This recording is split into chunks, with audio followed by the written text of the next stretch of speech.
Welcome, everybody, to the Apex Sunday podcast. We're hosted by two petrol heads, myself, John Dowsett, and Rob Ross. And this is the podcast that banters and rambles on about Formula One races, news, and events. Let's start with the news. I would say that the biggest news that caught my interest was sprint races are approved. We have 3 sprint races in Silverstone, Monza, and Brazil. Practice and qualifying on Friday. The qualifying determines the sprint race starting grid. That's a 100K race on Saturday, which then determines the starting grid for the main race on Sunday.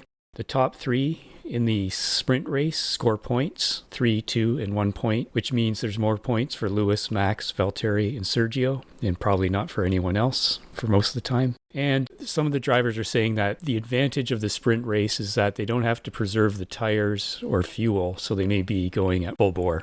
My thoughts on this are, let's wait and see how it works out, but I'm a little wary. It's sort of like when you have a card game, you introduce the Joker as wild to spice up the game, so to speak.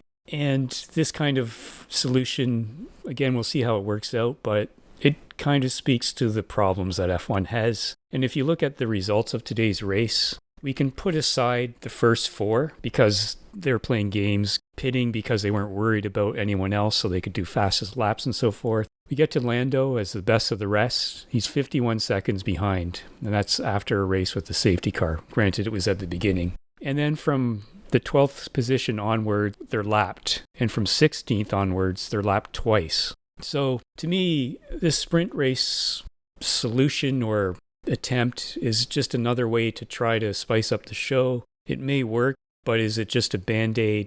New rules next year, even Ferrari saying they're concentrating mostly on next year. What are your thoughts on the sprint race?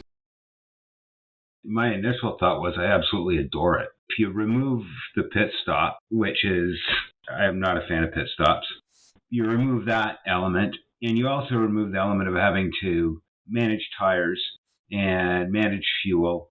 And now it's a matter of, I don't have to start with 200 kilograms of fuel in my car. And what is it? That's like a third of regular race distance. It's going to be good. And quite frankly, the additional points to top 4 drivers, it's going to be that way anyway. So I think that's kind of a moot point. I like it, but let's see how it works out. I think it shows pure speed, and it comes back to, again, drivers that qualify really well don't race that well, and vice versa. And so there's that element too. So yeah, I like it. Your racing career, they were all sprint races, right? There were no pit stops and all that. Oh, they were short races. They were like 20-minute races, 20-minute to half-hour races. How was qualifying done? The same way. Only it's just one session. So it'd be an hour session. You've got an hour to qualify.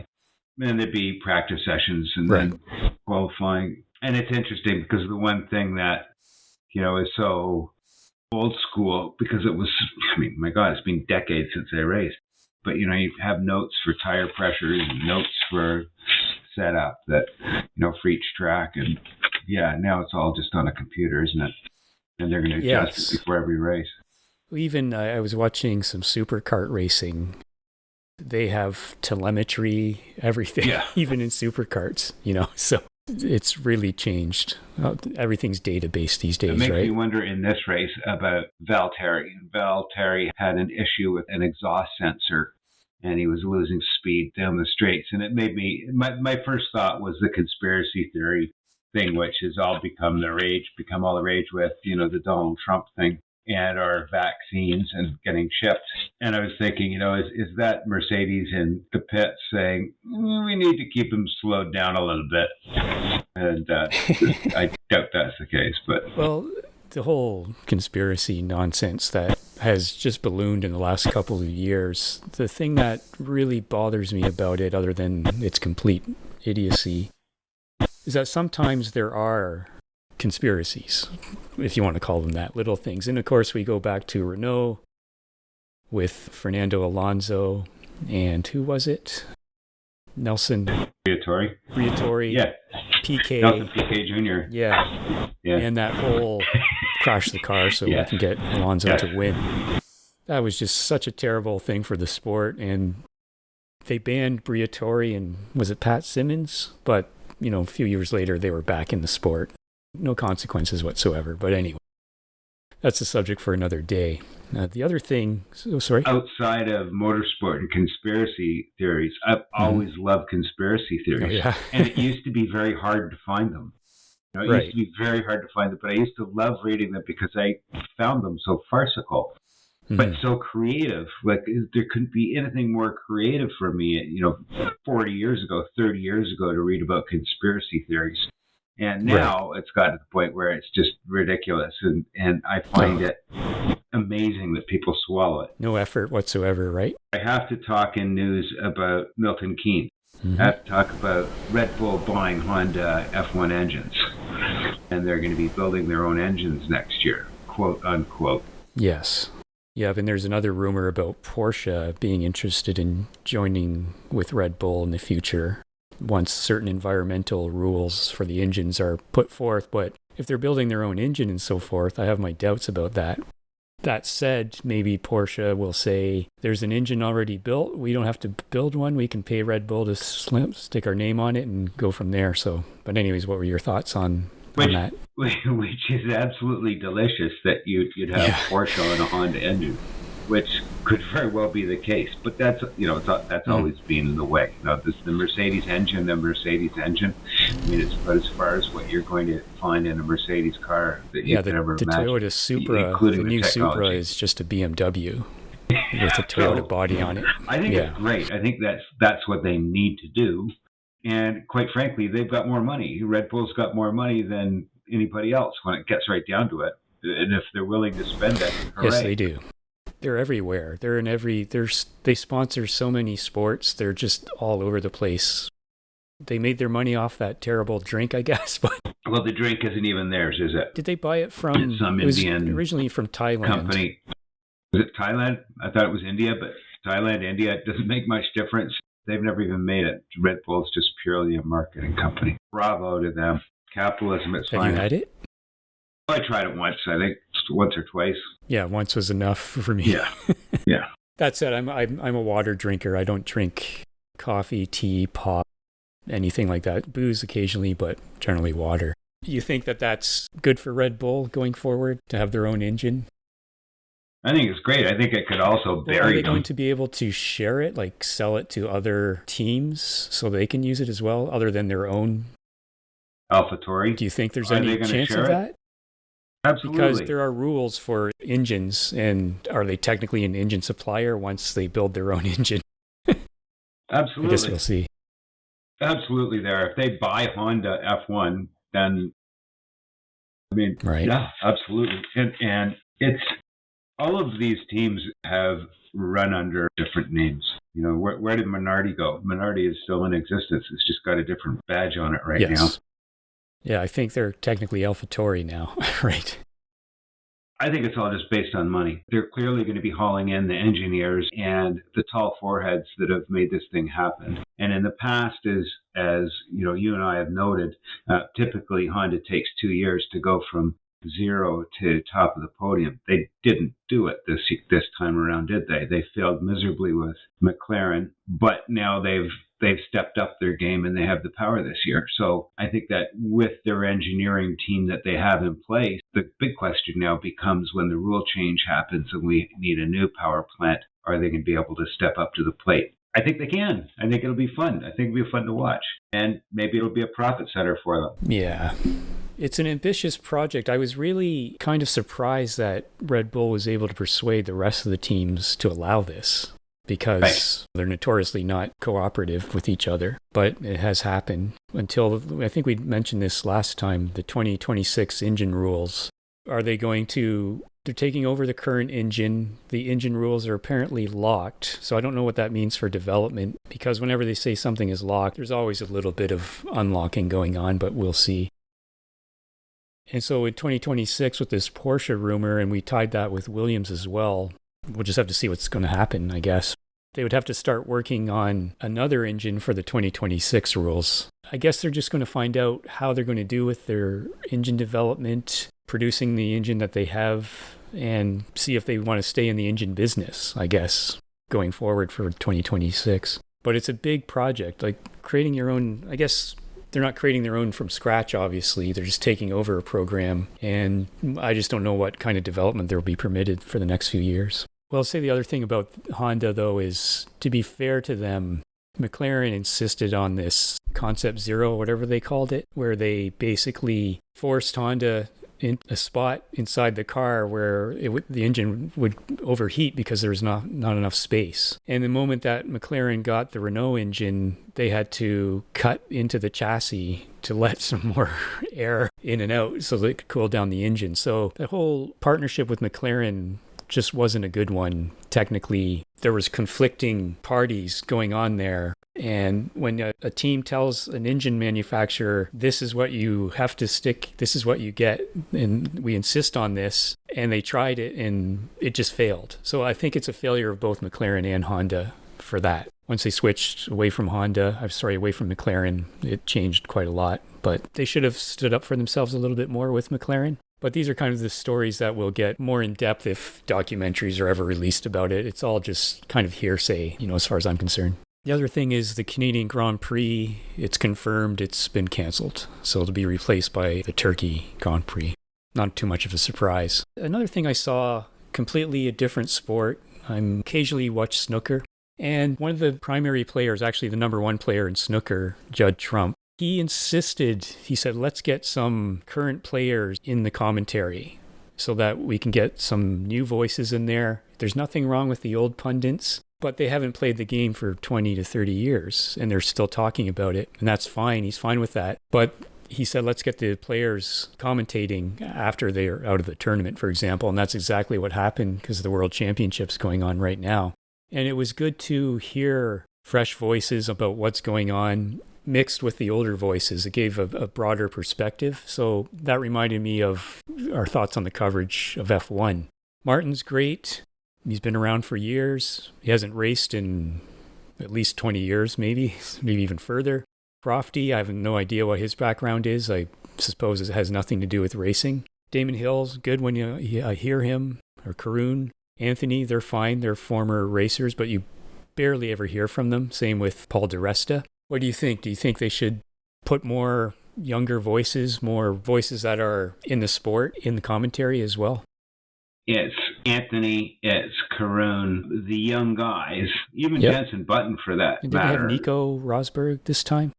Yeah, I'm not a fan of Nico, but the other guys, they're the people that make sense to me. And I'm afraid that Martin doesn't make sense to me. And the other guys just sound like they're B-level actors and they're just trying to get press and they want to scream and yell and be idiots. I'm not a fan of the rest of the coverage. And the coverage this time was absolutely pitiful. And I know I'm getting ahead of the program here, but when one of the major critical passes happens underneath a commercial and they don't come back and show me the pass, where it's just unforgivable. Right. Well, I'm on the F1 streaming service, which has no commercials. However, I must have had to reload it at least 20 times today. It just kept stopping. It goes red. Boxes pop up saying loading. And if you just let it sit there for a long time, it just sits there for a long time. So hit escape to get out of full screen, reload, reactivate the audio. It starts again. Over and over and over again. Oh my God.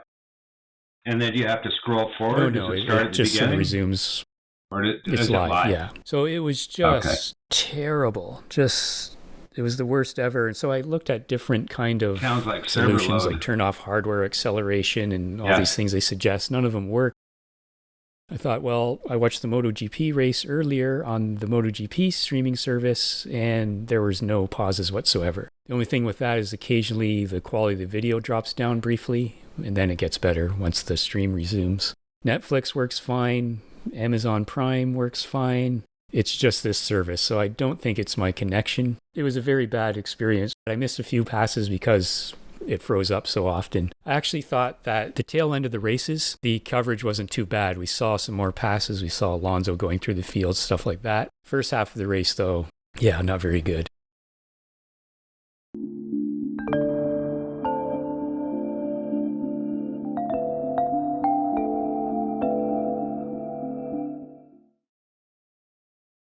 qualifying, don't have too much to say. Ricciardo and Stroll were out-qualified. I mean, they were out in Q1. Russell was only 5/100ths out of Q3, which is pretty impressive. Ocon out-qualified Alonso, and Vettel was in Q3 for the first time since Silverstone last year. Other than that, it's just your typical qualifying session, I would say. But now there is a little bit of excitement in it now with who is going to be the fastest. Is it going to be Red Bull or is it going to be Mercedes? Unlike last year where it was which Mercedes is going to be on pole. Well, we all know it's going to be Lewis, and maybe every now and again Val can pull one out of the bag, or they'll let him. Yes. He did qualify first this time, but didn't translate into the race. Well, he came in with the lap record, didn't he? He came into qualifying with a lap record, and so there was definitely a level of confidence. He also came in with a pretty ugly attitude. I don't know if you, I guess you don't watch any of the pre-show stuff, but he just was cutting off interviewers. You know, what do you think about Max? And let them talk about them. So, people, it was pretty funny. It was sad, but, hey, you have to know that at one point in time he had a dream of being a world champion, and it doesn't look like he's going to get that. Yes, and he's in a world champion level car. Unfortunately, his teammate happens to be one of the best drivers in Formula One, so probably in history as well. So. And I'm sure he's got something in his contract that says if he is behind Lewis, it's his job to listen to team orders as to whatever they tell him to do. So if he's to slow down to keep Max and Checo backed up, then that's his job. Yep. It's Checo's job too. And again, we're seeing that we have Max and Lewis doing everything they should and can, and then the other two drivers not quite up to their level. And I'm not sure that Sergio is going to be able to be a factor in helping Max. And I don't think that Valtteri is going to really be helping Lewis this year either. And judged by this race, I'm kind of thinking that Mercedes ultimately will get the upper hand, but there's a lot of races to go. So we'll see. I'm not so sure about that. I think that I get the distinct impression that Mercedes is backing 100% like out of their sport. Yeah, I really feel that way. And if that's the case, then anyway, I think that we're going to see a lot more Red Bull wins this year than you could imagine.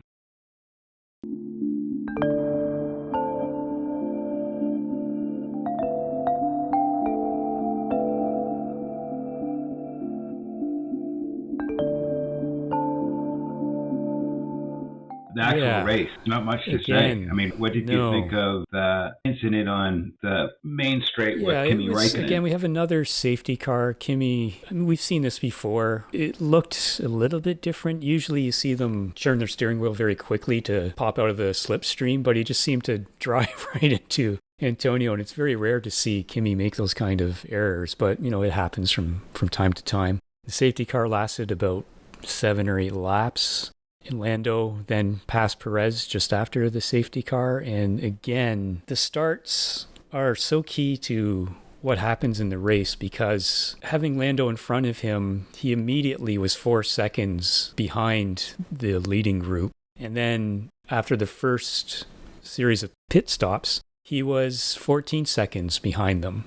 He eventually got past Lando, I think, in the pits, but you lose so much time because you can't pass a slower car in modern F1 very easily. So he was out of the race basically because of that, because Lando passed him, and that was the end of Checo's podium, unless something happened with the 3 in front of him. So immediately the race started out again with the front 3 just going far, far away. And I know you mentioned last week this is, common in F1, and I've watched it since 1992. You've watched it longer. I do remember the lead car lapping the entire field, for example. It was way worse in the past in terms of gaps, but these gaps they're ruining the races for me. They're just so large. Lando is again the best of the rest. So I'm totally aware that F1 has always been a 2-tier, but it's almost like there's the top tier, there's the second tier that's way behind, then there's a 3rd tier that's even further behind. So that's probably why the race just was boring overall. What it does is it brings it in line with all other forms of racing, other than NASCAR and IndyCar, which are pretty much spec series. I mean, with the rules that they have, it's not going to be able to be broken up like that, and they're going to focus on other things like how can we get more crashes in. But in Formula One, it's always been that way. And look at a Le Mans race. If you go back to Le Mans through history, it's been this huge, vast difference in speed from the slowest cars to the fastest cars. And the joy of it is watching the dicing, and there's always somebody to dice with. And this was the first F1 race that I've seen in a very long time where there was almost no dicing. And it took me off on a different tangent, but one of the things was looking at the timing sheet and the gap between cars. And the gap between cars, everybody was 3 seconds apart. Everybody was 3 seconds. How can everybody be 3 seconds apart? Well, the simple fact is that with aerodynamics, they have to drive that way or they can't drive. And what a pitiful, pitiful race that makes if you can't even dice with somebody. The other thing that led me down was the path of timing and scoring. And I never really thought about this before, but why are they not showing lap times rather than gap? So show me that somebody is doing 1:21s and the other person is doing 1:23s and somebody else is doing 1:27. I would prefer to see that. Sponsored by AWS, right? They have that sort of AWS kind of, it's supposed to be giving the users or the viewers more data, but they just show a little graphic for a few seconds. I remember they did something in this race. Can't remember what it was though. So there are opportunities to do that. They've got all the data. They should be doing more of that because I think even the younger generation's probably more data friendly as well. They want more information because that's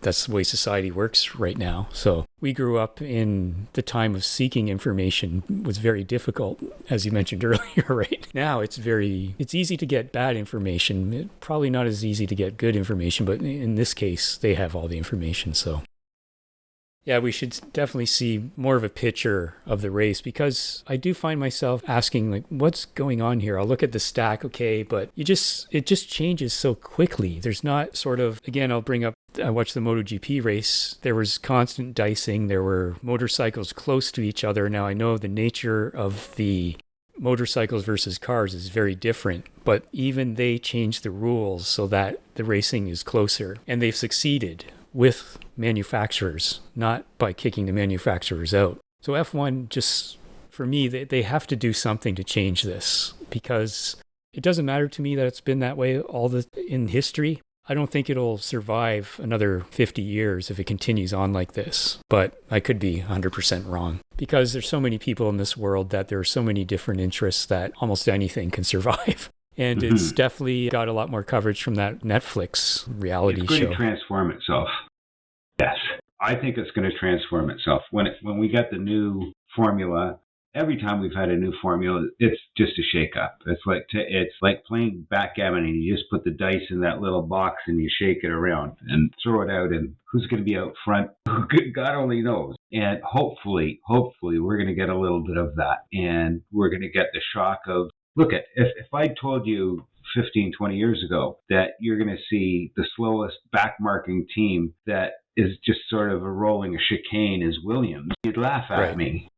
Same with McLaren. And McLaren's coming back, and Renault's coming back, but it's going to change. Tops. We need dicing. I think the unfortunate thing for me is that I don't get to see what makes these drivers really, really good anymore. Because you see them, yes, you can see them driving the cars fast and they're getting the most speed out of them. But, as Murray Walker used to say, it can tend to be processional, and it has been that way for a long time. It did improve for a while, but once they reintroduced the rules where they said, we know that this is going to make it harder for closer racing, but they introduced the aero rules anyways and haven't changed it since, a little bit, I guess, from the front wing. But none of the changes have made much of a difference this year in terms of dicing. In terms of performance, obviously Red Bull has improved. McLaren has improved, but the dicing really hasn't. I'd like to see, I think that Lando, again, he's my driver of the race. He's getting the maximum out of that car. He's doing the best he can. He's the best of the rest.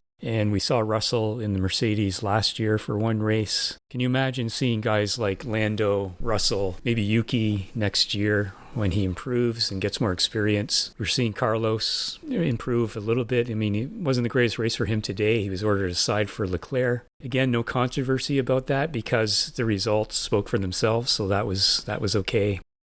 But it would be good to see these guys in competitive cars, and we're just not seeing that. And I used to watch F1 through fuzzy signals at cottages because I was so obsessed with it. Look at that Benetton go around the circuit. I'm happy. No longer happy like that anymore, though. I want to see dicing. I want to see better racing. So again, I thought the last half of this race, the last few laps, were some of the best racing I've seen this year with Fernando Alonso getting through the field. But other than that, yeah, I was bored for the most part. And this whole fast lap strategy where the top cars, they don't have to worry about fifth place because they're so far ahead that they can go in and pit and try all this kind of things. Have another pit stop. Yeah. Yeah. Why not? So that if we look at the result, we have Max in second place at 29 seconds back. Of course, he was probably 4 seconds back because he did that fast lap pit stop. And again, like I said, the best of the rest was Lando Norris at 51 seconds. And then 10th place, we had 76 seconds back from first place. Carlos in 11th, no points, 78 seconds. And then lap traffic from there on.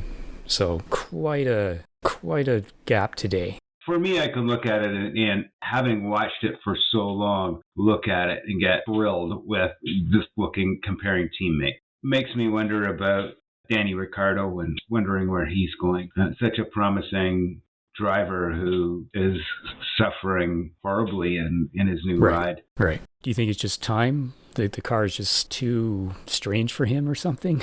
That's what they're saying. That's what McLaren are saying as well. It's so hard to say. The difference between one car and another seems to be, from what people are saying, just insanely different. It's like changing series.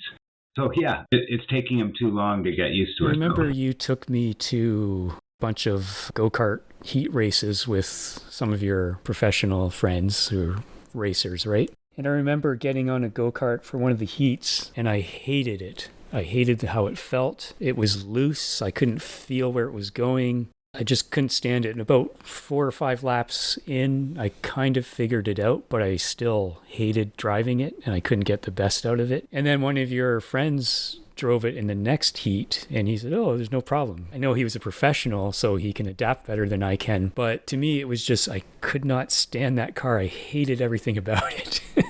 How about you? Have you ever had that kind of experience at all? Go-karts or professionally or? I've driven cars I've driven things I couldn't figure out. Absolutely. But that's not to say they weren't just complete pieces of crap. So, that could be.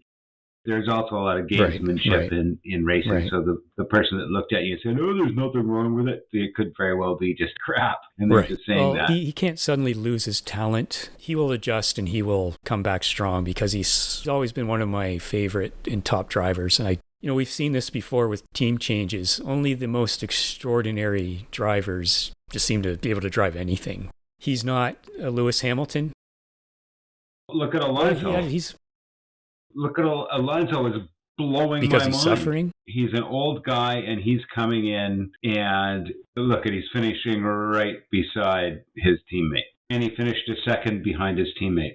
He finished 1 second behind his teammate. Yeah, he was saying that he was suffering and he was saying that he wasn't very good at qualifying and so forth. But yeah, during the race, he just came alive, especially after the pit stop and the change of tires. I agree, though. He's been out for 2 years and he hops in that car and he's already scoring points. That's very impressive. But going back to gaps, like if we look at the MotoGP race, 20th place was 38 seconds back. 10th place was 11 seconds back. Third was 2.5. Second was 1.9. Fifth, 4.2. And sixth, 5.1. I guess I'm just getting used to those kind of gaps, that kind of close racing with factory teams. It's Ducati and Yamaha, Honda, Suzuki, Aprilia. I'm getting used to those gaps, and frankly, those gaps are a bit larger than I'm used to for MotoGP. So this is why I'm having this experience with F1. You should watch NASCAR then. You should watch NASCAR then, or IndyCar, because they always finish, within hundreds of seconds or half a second of each other. Always. Yeah, but the way they do it is different, and that's the key, right? It's not. I'm just saying, if you want to base it on that, then those are the series you should be watching because that's where they've got that debate. Yeah, the racing is different though. I remember when Mansell went to IndyCar, I had a look, And my first reaction was, why are they racing on this circuit out in some guy's field? Because most of the circuits are, I don't know what they're like now, but back in the day, they were pretty, they weren't up to F1 quality. And then I saw that documentary. I can't remember the driver's name. He was killed in a Penske. And just the entire attitude towards safety that documentary showed me for IndyCar at that time really, really turned me off. That was a death that was completely unnecessary and was probably foreseeable. And it reminded me of that terrible, was it Dan Weldon, who died at Texas? Because occasionally what I do is I'll say, oh, people. Yeah, it's crazy. It's crazy. Yeah. I'll watch NASCAR, IndyCar. I'll say, okay, let's give this a try again. I haven't seen it in a while. So I watched a oval race in Texas a few years ago. And before it started, they kept going on about how fast these cars were at this circuit and how dangerous it was. And people were wary of something terrible happening. 5 laps into it, someone's dead, the race is off. So I stopped completely watching IndyCar because, again, the attitude was just so... It was that thing about commercial interests over life.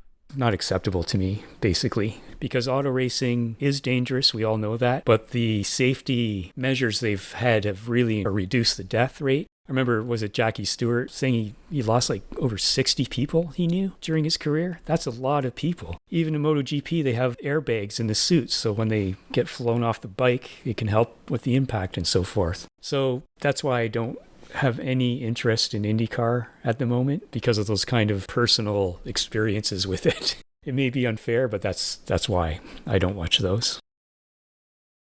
If I had a choice tomorrow of going to an IMSA Sports Car Championship race or going to a Formula One race, I know this is the wrong place to be saying this, but I'd be going to the IMSA Sports Car Championship race. That's where I would be going. You've always been like that, though. You've always told me, oh, you want to see racing? Come up to Mosport with me. Let's watch the motorcycles. Let's watch the cars. You're going to see some great races.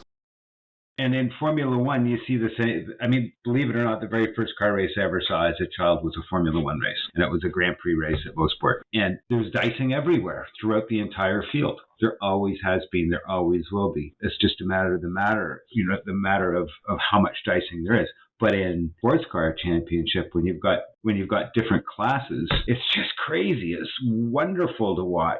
And they're long races coverage. And they're great.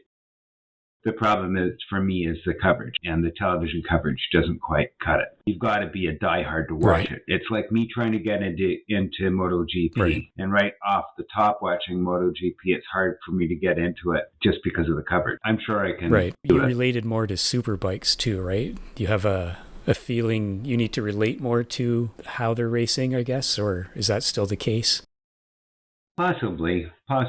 Anyway, we digress. I'm disappointed with the race. I'm just disappointed with the coverage. I'm disappointed with the outcome. And as always, there needs to be some sort of a shake-up for me to get excited. We need to go to Spa, or we need to go to Monaco. We need to go to another track. But this track was a beautiful track. It's a beautiful track. Yes. Mm-hmm. I love the elevation changes. I wish the race was much better. The next race is in Barcelona next weekend. Traditionally, the circuit that they do a lot of testing on, but because of the COVID-19 situation, that didn't happen this year. So potentially we could see something interesting, I suppose. I'll be looking to the position 5 and back to see some interesting races, and we'll see how the first 4 do. Alonso and Sainz, they're the 2 guys, right? And Lando. You know what? I'm putting Lando at number 5 and thinking he's, as long as they keep a car underneath him, he's got that position locked. He's sort of like what Danny was a couple of years ago, where it was just, he was number 7. There are 3 teams at the front. He's just blooming. It's really nice to see. So he's my driver of the race. I already mentioned. What about you? Lando. Right. I can't wait till, McLaren improves or he finds another seat, but we'll see. What about rating of the race? How would you rate this race? How would I rate this race? Yep. Out of 10, probably about a 3, 2.5. 2.5. Right. It was very boring. It was very boring. It's interesting how we slightly differ on these things. I'm going to give it my best rating so far. I'm going to give it a 5, solely because of the last part of the race, where they went away from the first 4 for the most part, and they showed Alonso and so forth doing their thing. It was nice to see that. So that made me happy, because usually at the end of the race, like, when is this going to be over? But this was like, how far is Alonso going to get? And he got so close to Ocon, so great to see.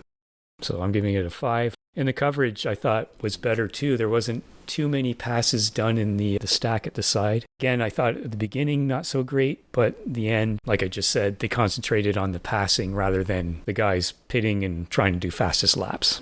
That was nice.